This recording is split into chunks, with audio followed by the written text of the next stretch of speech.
It's the 22nd of November of 1987 on a Tuesday night. Families are sitting at home watching TV when a person wearing a mask swaying erratically takes over the broadcast. The only way to learn. I'll get you a hot drink. Some dry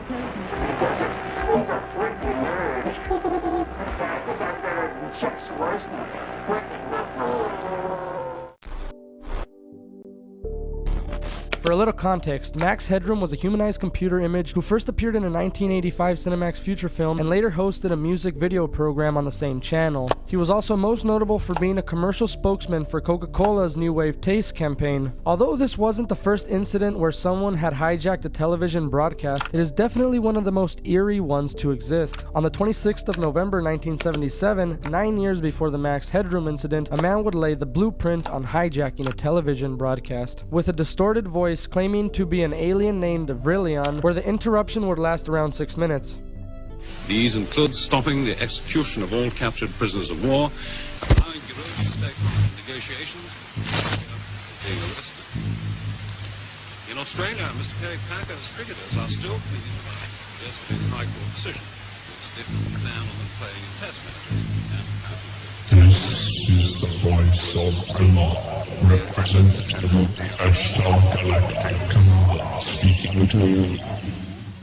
On April 27, 1986, a frustrated TV salesman known as Captain Midnight jammed the HBO satellite signal on Galaxy 1 while a movie titled The Falcon and the Snowman was being broadcasted.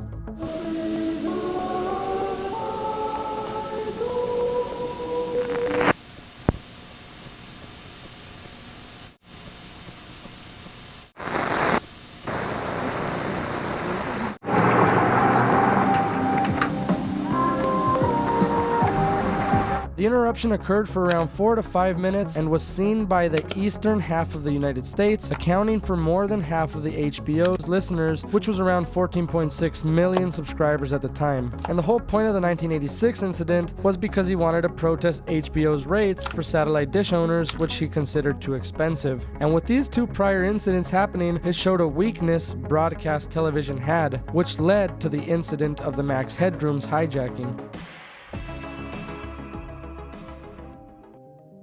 It's 9 p.m. at night, and you turned on your TV to watch updates on the recent sports news segment, and everything is normal until everything changes. At 9:14 p.m., the screens turn into complete darkness, then a couple of seconds later, a figure appeared that definitely was not part of the program's segment.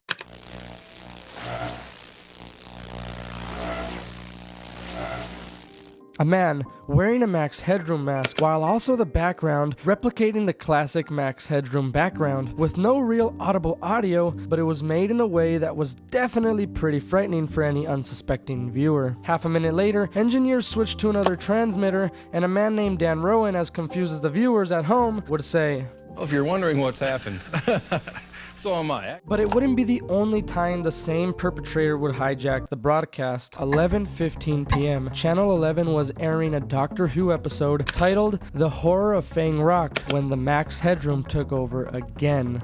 Talk often with the old ones of your tribe. That is the only way to learn. I'll get you a hot drink, miss. Some dry However, unlike the first one, there was actual audio. Although distorted to stay anonymous, it was still understandable. In the video, he calls the people watching Doctor Who frickin' nerds and flips the camera off while laughing like a maniac.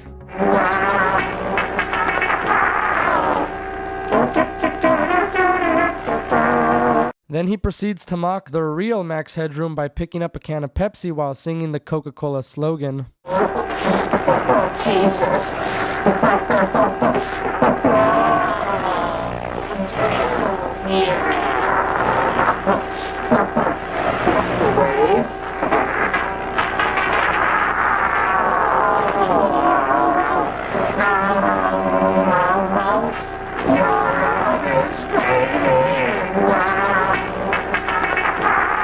Then he states, "I just made a giant masterpiece for all the greatest world newspaper nerds." Oh, my files!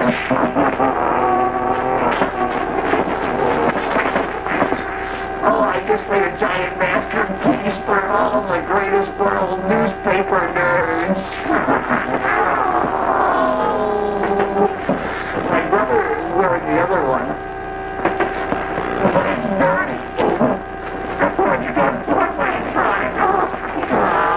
just kept getting weirder and weirder and more creepy. As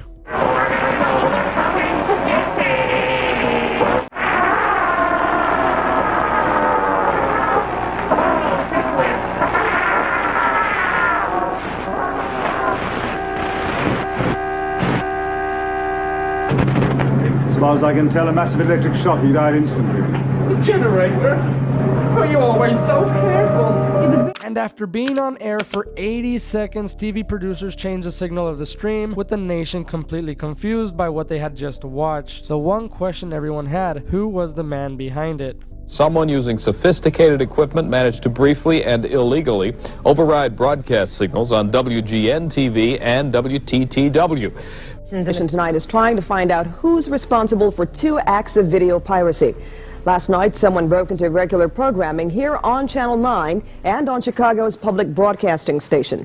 But almost 40 years later, with many police investigations and independent online investigations, no one has ever been identified as the perpetrator of the Max Headroom TV hijacking. If you guys enjoyed the video, make sure to like, comment, and subscribe. I make weekly deep dive videos, and I will see you all later.